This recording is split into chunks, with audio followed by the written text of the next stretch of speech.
আসসালামু আলাইকুম রহমতুল্লাহ। সৎসঙ্গে স্বর্গবাস, অসৎ সঙ্গে সর্বনাশ। এই প্রবাদটা আমরা ছোটোবেলা থেকে শুনে আসছি।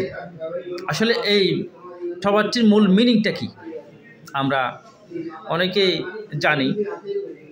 আমি এটার কিছু একটা পূর্ণাঙ্গ রূপ আপনাদেরকে বোঝানোর চেষ্টা করব। যেটা হচ্ছে, আলবার্ট আইনস্টাইনের সাথে একটা ড্রাইভার ছিল। উনি প্রায় সময় ওনার গাড়ি যেহেতু চালায়, উনি ওনার পাশেই থাকে, ওনার কাছেই থাকে। ওনার সাথে ওনার প্রোগ্রামে যেতে যেতে ওনার থেকে প্রায় লেকচার, ওই ড্রাইভার থেকে ওনার লেকচারগুলি মুখস্থ হয়ে গেছে। এখন ড্রাইভারটি হঠাৎ আলবার্ট আইনস্টাইনকে বলে উঠলেন, স্যার, আপনার সাথে থাকতে থাকতে আপনার প্রায় লেকচার মুখস্থ হয়ে গেছে, আমি চাইলে আপনার মতো লেকচার দিতে পারবো। তখন আলবার্ট আইনস্টাইন অবাক হয়ে ওনাকে ধন্যবাদ জানালেন। তখন আলবার্ট আইনস্টাইন বলে উঠলেন, তাহলে আমরা আজকে যেই প্রোগ্রামে যাচ্ছি, এই প্রোগ্রামটি সম্পূর্ণ আমার জন্য নতুন। যে জায়গায় আমাকে কেউ চেনে না, ওই জায়গায় তুমি আমার হয়ে ওখানে লেকচার দেবে। তাহলে যখন ড্রাইভারও বললেন ইনশাআল্লাহ, তখন রীতিমতো উনিও মঞ্চে উঠে পড়লেন। ড্রাইভারটি আলবার্ট আইনস্টাইনের স্থানে গিয়ে উনি লেকচার দিয়ে শুরু করলেন।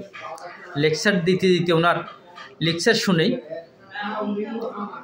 ওই জায়গার মানুষগুলো ওনাকে বাহবা দিতে দিতে প্রশংসা বাসিয়ে দিলেন। তখন সেই মজলিস থেকে, সেই প্রোগ্রাম থেকে একটা যুবক দাঁড়ালেন। সেই যুবকটি একটা প্রশ্ন করে উঠলেন, স্যার, এই প্রশ্নটার জবাবটা আপনার থেকে চাই। তখন এই ড্রাইভারটি অবশ্যই এই প্রশ্ন উত্তর জানবে না, ওনার জন্য একটু কঠিন হয়ে গেল। উনি কৌশল কাটিয়ে উনি বলে উঠলেন, এটা একটি প্রশ্ন হলো, এই প্রশ্নের জবাব তো আমার ড্রাইভারই দিতে পারবে। সেই কথা বলার সাথে সাথে আলবার্ট আইনস্টাইন ড্রাইভারের অবস্থান থেকে উঠে মঞ্চে এসে সেই প্রশ্নের জবাবটা দিয়ে দিলেন। তখন এইখান থেকে আমরা কি শিখতে পেলাম? এটা হচ্ছে,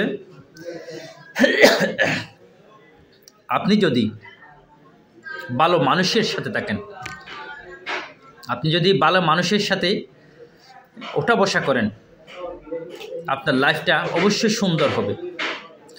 যদি আপনার চলার পথেই যদি খারাপ মানুষ থাকে, আপনার লাইফটাও ধ্বংস হয়ে যেতে পারে। এই জন্যই বলা হয়, সৎসঙ্গে স্বর্গবাস, অসৎ সঙ্গে সর্বনাশ। Thank you watching. আমার ভিডিওটি ভালো লাগলে অবশ্যই শেয়ার করবেন। আসসালামু আলাইকুম।